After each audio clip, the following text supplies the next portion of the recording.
À 19h, en attendant le coup de projecteur des vraies voix. Les vraies voix Sud Radio, le coup de projecteur des vraies voix.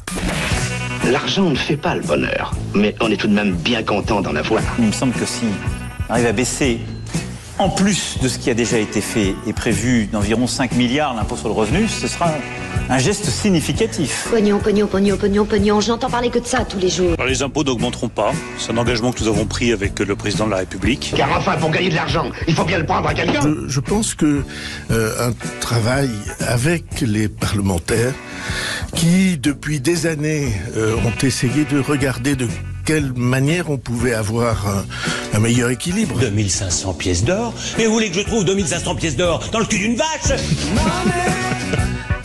Et François Bayrou appelle le gouvernement et les parlementaires à discuter d'une hausse ciblée des impôts pour faire face au déficit. Option déjà remise sur la table par la présidente de l'Assemblée nationale, Yael Braun-Pivet.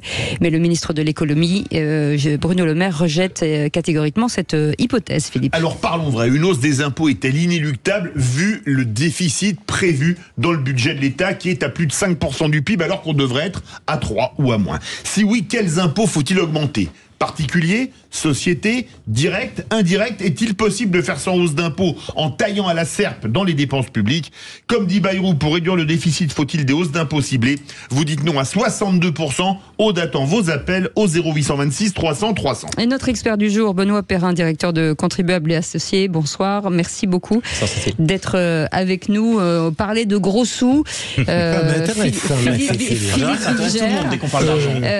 Encore ce petit pic de François Bayrou à notre ministre de l'économie. Si vous me le permettez, il y a une histoire, mais elle durera une seconde, pas aussi passionnante que celle que raconte Philippe. En général, on dit devant un milliardaire dire l'argent ne fait pas le bonheur, on entend une voix qui dit rendez-le. Mais plus sérieusement, vous avez raison. Je crois que j'analyse l'espèce de saillie de François Bayrou davantage que celle de Yael Braun-Pivet comme une manière de rappeler qu'il existe, qu'il a toujours été sur ce plan-là une sorte de spécialiste et de lanceur d'alerte à une certaine époque, et que là, il jette un jardin dans la pierre de Bruno Le Maire et du président de la République.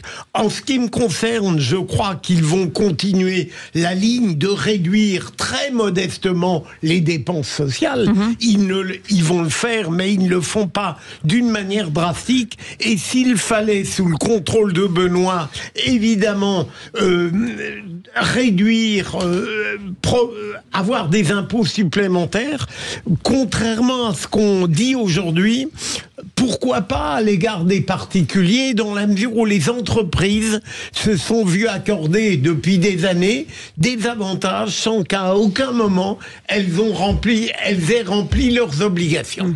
Jean Dorido. Alors, je ne suis pas sûr de suivre complètement le discours de Philippe Bilger. Vous serez dans le vrai, comme ça.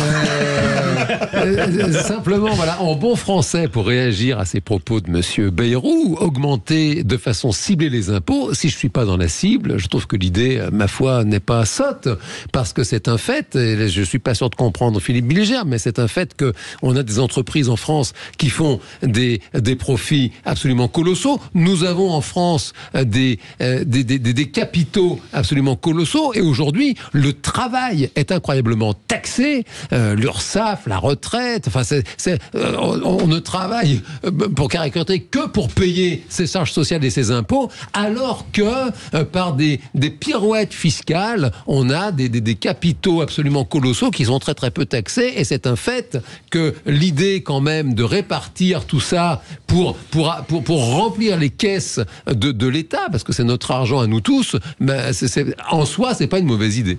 Joseph Touvenel. Alors moi, je vois une hausse ciblée pour laquelle je serais d'accord, c'est sur les élus du MoDem. Très bon.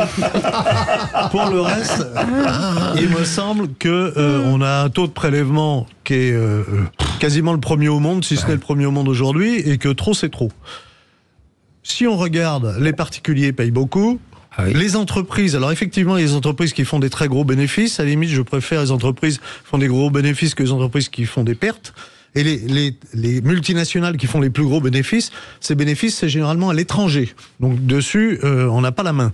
Et les PME, les petites entreprises, elles souffrent. Ah oui. Aujourd'hui, on n'a jamais eu autant de faillites dans les petites et moyennes entreprises. Il faut en avoir conscience. Alors la question, c'est... Non mais c'est les gros, c'est les Total, c'est oui, les mais les bénéfices sont faits à l'étranger. Oui, non, mais d'accord, c'est des boîtes françaises. Alors on a accepté des règles européennes qui nous enferment. Et on est dans une compétition qui n'est pas une compétition loyale, puisque on n'a pas la même fiscalité, on n'a pas les mêmes règles sociales et on n'a pas les mêmes règles environnementales. C'est de ça qu'il faut sortir. Et puis, sans doute, faire des économies. Je vais en proposer une autre. C'est, vous avez remarqué qu'il y a de plus en plus de décisions qui sont prises au niveau européen. Oui. Mais dans une entreprise, quand on délocalise les fonctions, on diminue le nombre de salariés. Pourquoi on a toujours autant d'élus ? Pourquoi il y a toujours autant de parlementaires ? Moi, je propose qu'on diminue le nombre de parlementaires d'un tiers, sachant qu'un élu de la République au Parlement ou au Sénat, c'est en gros 1 million d'euros par an. Eh ben, tous les ans, vous faites moins 200 parlementaires, économie 200 millions d'euros. Est-ce que M. Bayrou va le proposer ? Et pourtant, ils ont moins de travail qu'avant. Alors je rappelle pour information que c'était dans le programme d'Emmanuel Macron, hein, la diminution du nombre de députés. Et puis un engagement qui a manifestement pas été tenu. Alors d'un point de vue des impôts... Ça, je le confirme. Alors déjà, il y a quand même une bonne nouvelle dans cette histoire, c'est que on parle enfin de l'argent des Français, puisqu'en fait on s'aperçoit, et maintenant c'est public, que l'économie est dans un état catastrophique, que nos finances sont mal gérées. Dette, déficits commerciaux importants, faillite, nombre record de faillites d'entreprises, y compris pour les petites, inflation, croissance en berne, bref, la situation est catastrophique et maintenant les Français le savent, ce qui est déjà quand même une bonne nouvelle. Deuxième point, après pour réduire un déficit, en fait c'est très simple, il y a 3 solutions. Soit vous créez de la croissance, a priori, on est mal parti puisque la croissance a été revue à 1%. Si on atteint 0,8%, je pense qu'on sera content pour 2024. Et à moins d'1%, le chômage augmente. Et à moins d'1%, le taux de chômage augmente, exactement. Et d'ailleurs, il a déjà commencé à augmenter.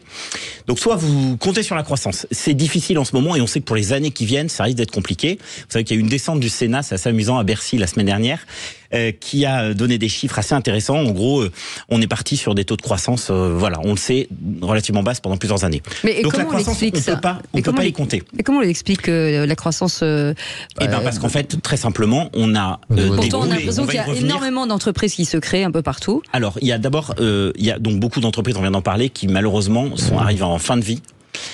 Et ça, c'est record. Donc, des défaillances d'entreprises, 56 000 l'année dernière, c'est tout à fait extraordinaire. Ensuite, la vraie difficulté qu'ont les entreprises françaises, c'est évidemment tout ce qui est charges et tout ce qui est notamment impôts de production. Impôts de production, c'est des impôts que paient les entreprises sans avoir gagné 1 centime. Donc, c'est-à-dire, ils sont pas taxés sur leurs bénéfices, ils sont taxés simplement sur le fait qu'ils ont une valeur ajoutée. Et ces impôts de production sont 4 fois plus élevés en France qu'ils le sont en Allemagne. Donc, faut pas s'étonner qu'on ait plus d'industrie. Donc, je reviens à la question sur comment on fait pour régler les déficits. C'est 1, donc on compte sur la croissance. 2, on baisse les dépenses publiques, et ça c'est une solution qui est adoptée par le gouvernement. Et 3, on augmente les impôts, et sur l'augmentation des impôts, juste un chiffre, on est champion d'Europe des impôts, on était en compétition avec le Danemark depuis des années, et aujourd'hui on a un taux de prélèvement obligatoire d'à peu près 45,4%, ce qui est un chiffre record. Donc, compter sur à nouveau une augmentation des impôts, c'est du suicide pour nos entreprises, c'est du suicide pour nos particuliers. Et je tiens juste à rappeler une chose, c'est que les super riches, parce qu'en fait, on nous dit toujours, on va taxer les super riches. D'abord, 1, qu'est-ce qu'un riche? Ou qu'est-ce qu'un super riche? Et 2, on est dans une compétition mondiale. Donc, si on gratte un peu les super riches, qui sont déjà en grande partie partis ailleurs, exactement, qui va trinquer? Comme à chaque fois qu'il y a une augmentation d'impôts, les classes moyennes. Philippe Billiger veut réagir, non? Moi... Benoît, oui, mais ça veut dire tout de même que à partir du moment où on ne va pas réduire les dépenses sociales autant qu'on le devrait, et que est-ce qu'on aura un autre choix finalement que d'augmenter un peu les impôts de manière ciblée, comme l'a proposé tout à l'heure Joseph? Est-ce que il y aura une autre solution puisque la croissance ne sera pas là? Franchement. Moi, je crois que c'est tout à fait possible. Il suffit de s'inspirer de modèles étrangers, tout simplement, qui ont très bien marché. Au Canada, notamment, Jean Chrétien, dans les années 90, il partait d'une situation encore pire que la nôtre aujourd'hui. Il a fait des coupes extrêmement importantes dans les budgets des ministères, en l'occurrence 20%. Il a diminué le nombre de fonctionnaires de 20%. Et il a été réélu avec un programme d'austérité assez fort. Et la croissance et les excédents budgétaires sont revenus après. La Suède a fait la même histoire a eu le même chemin dans les années 90. Oui, mais donc, c'est possible. Réduire des fonctionnaires, c'est c'est pas entendable en France. Pourquoi c'est pas entendable? La France on en a embauché. On en a. Alors, politiquement, c'est certainement pas entendable. Oui, c'est ce que je rappelle aussi un chiffre surtout avec intéressant. la popularité d'Emmanuel Macron aujourd'hui. Vous imaginez exactement. bien. Je rappelle quand même que l'embauche d'un fonctionnaire sous statut de fonctionnaire, ça coûte aux Français à peu près entre 1 et 2 millions. Si on ajoute son salaire plus sa pension, c'est 2 millions. Donc embaucher des fonctionnaires, je rappelle d'ailleurs, en 2023, grande surprise, l'INSEE nous a appris qu'on avait embauché 60 000 fonctionnaires. 60 000. Oui, alors on est à peu près 5,7 millions d'agents publics. C'est tout simplement énorme. On a une fonction publique qui est effectivement très importante. Ouais. Et là, pour reprendre ce que disait Philippe, l'État, il y a toujours des économies à faire. La protection sociale, c'est quand même le gros de l'argent français. Il y a évidemment des économies à faire. Et le dernier point, c'est les collectivités locales, où là, plus 44% d'embauche de fonctionnaires en 20 ans. Mais les comités Théodule avec François Bayrou, par exemple. Commissaire au plan. Pardon, Benoît, je voudrais pas être rabat-joie. Simplement, il y a quand même un mouvement dans la fonction publique française depuis des années qui consiste précisément à ne pas réembaucher sous statut de fonctionnaire. On a de plus en plus de personnes qui sont embauchées sous contrat, avec des départs à la retraite. Vous avez raison, mais sous statut public. Oui, mais sous contrat, ils ne sont pas fonctionnaires, d'une part. Et puis d'autre part, sans vouloir se casser le moral, les dépenses publiques en ce qui concerne la sécurité, forces de l'ordre, policiers, gendarmes, en ce qui concerne l'armée, parce qu'on a quand même aujourd'hui des vrais soucis dans un contexte international, je vois mal comment on va pouvoir se passer d'une fonction publique forte, notamment sur ces questions de défense sur ces points-là, je suis d'accord avec vous, monsieur. Juste un chiffre aussi, sur 1 000 euros de dépenses publiques, il y en a 66 euros qui est consacré aux fameuses fonctions régaliennes dont vous parlez. Donc on dépense 1 000 euros d'argent public en France, il n'y en a que 66 qui vont à la sécurité, à la justice. Oui, le gros du paquet, 57%, c'est la protection sociale. Et c'est pour ça que, c'est pas drôle à dire, mais il va falloir quand même faire des économies si on veut être efficace justement, dans cette sphère sociale. Mais c'est le pognon de dingue de notre président. Exactement. Parce qu'en fait, c'est là qu'il y a l'argent. C'est la fameuse loi de Pareto. Si vous voulez être efficace, il faut évidemment piocher dans les exactement. Et du coup, il faudra effectivement une lutte acharnée contre la fraude et une lutte acharnée aussi contre les abus du système. Je crois que quand on va, on sait bien. Mais on a commencé. Le Joseph, c'est de parler le social comme si c'était ou les fonctionnaires. Non. Il faut regarder et cibler. Par exemple, d'abord, les salariés qui travaillent et qui payent pour avoir des services sociaux, c'est normal qu'ils les aient. Oui. Mais le sujet, il n'est pas là. C'est à côté, vous regardez par exemple l'hôpital, vous regardez l'ARS, qui nous coûte très cher et qui sert, on l'a vu avec la pandémie, quasiment à rien. Là, il y a beaucoup d'emplois qu'on pourrait peut-être redéployer ailleurs, pour être plus efficace. Vous regardez l'AME, c'est-à-dire l'AME, c'est l'aide médicale d'État pour les personnes qui sont en situation irrégulière. C'est-à-dire qu'un étranger qui est en situation régulière en France et qui travaille, il n'a même pas les mêmes droits que ceux qui touchent l'AME, ou un Français n'y a pas le droit. L'AME, c'est 1 milliard par an. Moi, j'ai des exemples de gens qui sont à l'AME, qui se font recoller les oreilles gratuitement. Non, qu'on laisse pas les gens périr dans la rue, qu'on laisse pas les gens qui ont une maladie grave, etc. Mais elle a été retoquée dans la loi. C'est là où il faut revoir les choses. Et on a là des possibilités, sans détruire notre champ social, d'économie. Si j'allais sur le ministère de la Culture, je peux vous montrer des choses qui coûtent des millions. Ça va s'arranger. J'ai des photos là avec moi d'une échelle avec un seau. C'est une œuvre qui a été financée par une DRAC. Je suis désolé, là, le DRAC, c'est notre argent. On peut couper. J'en ai plein des échelles. J'avais su. C'est d'aller voir très précisément. Ou les ronds-points, c'est extraordinaire. Pour les économies, et la question, c'est 1 euro qui part dans l'argent public. Comment est-il utilisé ?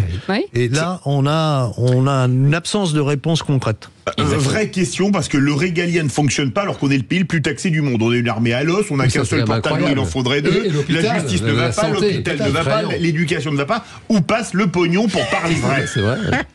Alors la France, c'est une espèce d'usine avec plein de tuyaux.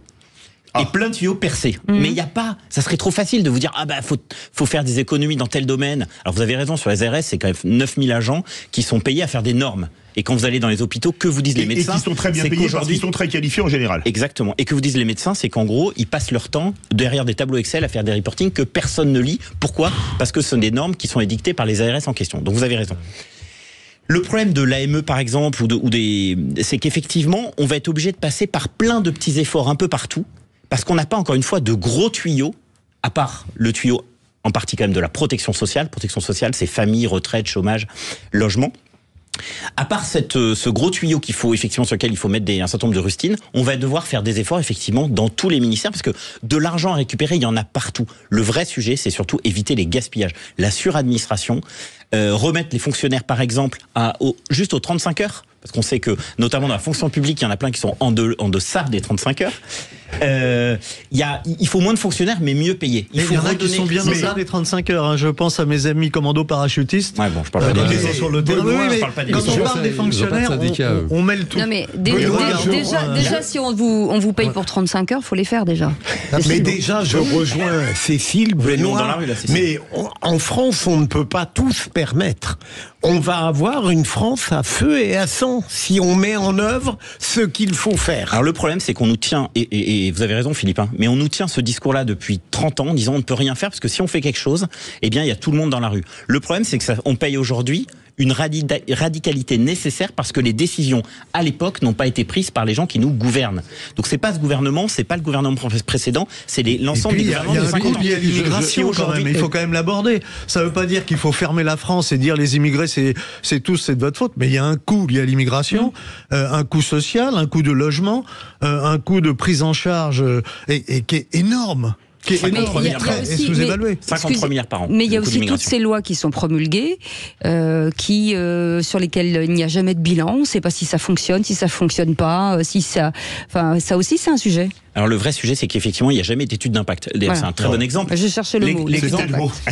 L'exemple de la fin des voitures thermiques. Maintenant, on le sait. En fait, ça a été décidé de manière presque unilatérale, et pour pas dire idéologique, sans étude d'impact, sans se dire, finalement, le DPE. Comme le DPE, exactement. Voilà, donc on se retrouve avec des lois qui sont pondues au nom d'idéologie, sans juste se poser la question, quelles seront les conséquences concrètes de la loi qu'on va mettre en place. Merci beaucoup, Benoît Perrin, d'avoir été avec nous, directeur du Contribuable et Associés. On avait déjà pas le moral, mais alors là, j'ai trouvé un surnom à Bruno Le Maire si les impôts augmentent. Non. Le bourreau de Méthune. Est-ce que Benoît Perrin sera chroniqueur? Oui, absolument. Il va nous donner son agenda et on va le récupérer. Il est bon, comme certains autres, il joue sur les deux tables. C'est vous qui osez dire ça. C'est Philippe qui dit ça arrive tard. Merci beaucoup Philippe Bilger, merci beaucoup Joseph Touvenel d'avoir été avec nous, directeur de la rédaction du magazine Capital Social, que je vous invite à lire, bien entendu. Merci Jean Dorédo, docteur en psychologie, que je vous invite à aller voir, parce qu'on a tous besoin à un moment donné de parler à quelqu'un. Allez-y Philippe David. Moi j'étais la seule personne saine de cœur et de corps et d'esprit des vraies voix. Mais auprès de qui Jean consulte-t-il? Je ne sais pas. C'est le plus grand. Voilà, c'est ça. Merci de le rappeler. Dans un instant, on va vous parler des maladies cardiaques, effectivement, dans un instant dans les vraies voix citoyennes. À tout de suite. Sud Radio. Sud Radio. Parlons vrai. Parlons vrai. Sud Radio. Parlons vrai.